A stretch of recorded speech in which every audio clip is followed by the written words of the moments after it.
team morale has really improved, and I think everybody now is on the same page.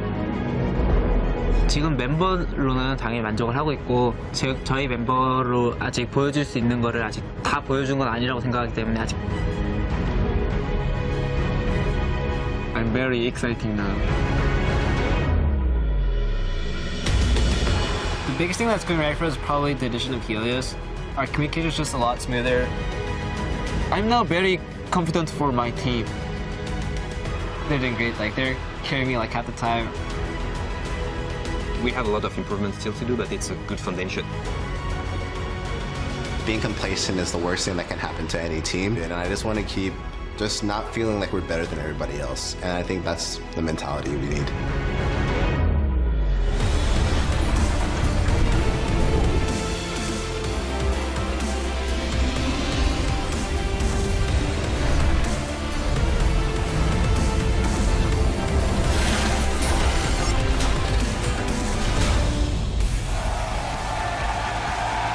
It's game day once again here in Los Angeles, and the fans have packed into the Battle Arena to cheer on our 10 teams as we approach the halfway point of the summer split. The crowds are hyped up and excited for our 5 games today, and we're going to start those off with Gravity versus Team Impulse. As you see the excitement in the fans, there you're getting a look at Gravity a short time ago in their ready room. They'll be looking to stake their claim as a top team against these guys here. Executive producer Zhao Weizhao leading his troops to the stage and looking rather confident. Hello, everyone. I'm James Dash Patterson. Welcome to Week 5 of the North American LCS. Grouping up here on the analyst desk, we have Aiden Zyrene Moon, Sam Kobe Hartman-Kensler, and David Freak Turley. How are we doing today, gentlemen? Great. Absolutely amazing. Fabulous. Fantastic to hear. Well, we have to begin our day talking about Team Dignitas. Since the start of the split, people have been waiting to see if the team would turn back into a pumpkin, but they continue to win games and defy expectations. And they've defied expectations to the point that this is the first week they're coming in not as the underdogs. They're expected to 2-0 with a little bit of an easier schedule against Enemy Esports and TDK.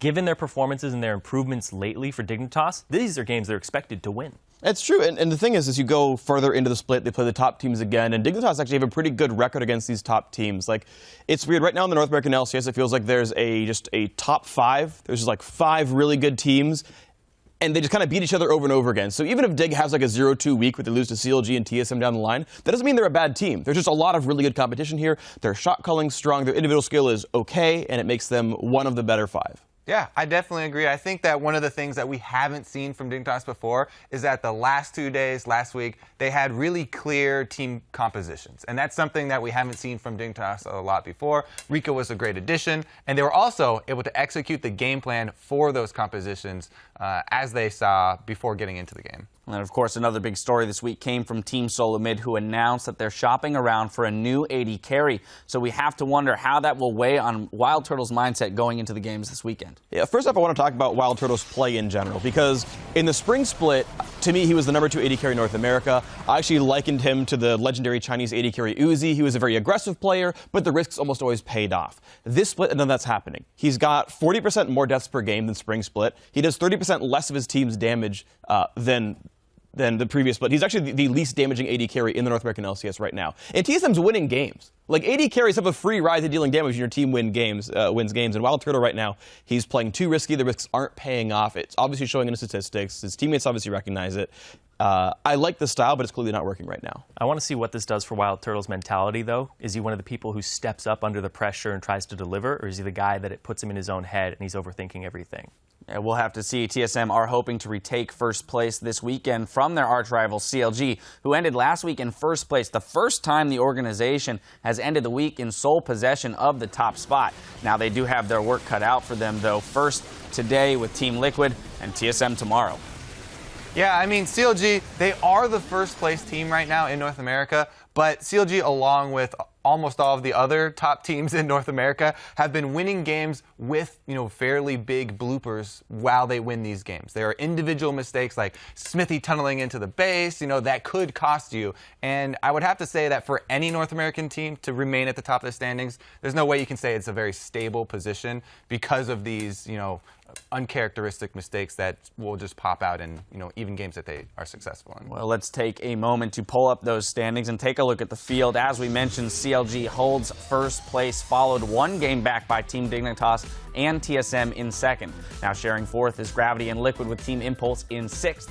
Rounding out the standings, we have Enemy Esports in seventh, followed by Cloud9, Team8, and TDK. Then turning to today's schedule, right now Team Impulse is queuing up to face off against Gravity. Then Team Liquid will challenge Counterlogic Gaming, and we'll end the day with Team Dignitas as they look to extend their run when they take on Enemy Esports. Coming up tomorrow in our Game of the Week, it's the latest chapter in the rivalry between Team Solo Mid versus Counterlogic Gaming. Beyond first place implications, this matchup has tilted in TSM's favor 15-9, and CLG, well, they'd like to turn that around. Then, of course, we're going to direct you to Twitter, where we're flipping the script. Today, we're playing Ask Kobe. Hit up our resident guru with your questions about champion builds, love advice, engineering queries, or if you want to know how he prepares his finger-looking good briskets, you can ask him that, too. All right, well, you want to make your own rub first, and your dry rub, and then you want to cook it really slow. Cook it slow and on a low temperature. But all right. Well, of course, then if you're stumped with homework, you know, maybe with a problem, say the Doppler effect, you can ask him that too. Really? The Doppler effect? All right, well, the Doppler effect is essentially the change in frequency of a wave, you know, like sound, that an observer is going to have, you know, if the source is in motion relative to the observer, like a truck horn passing by you.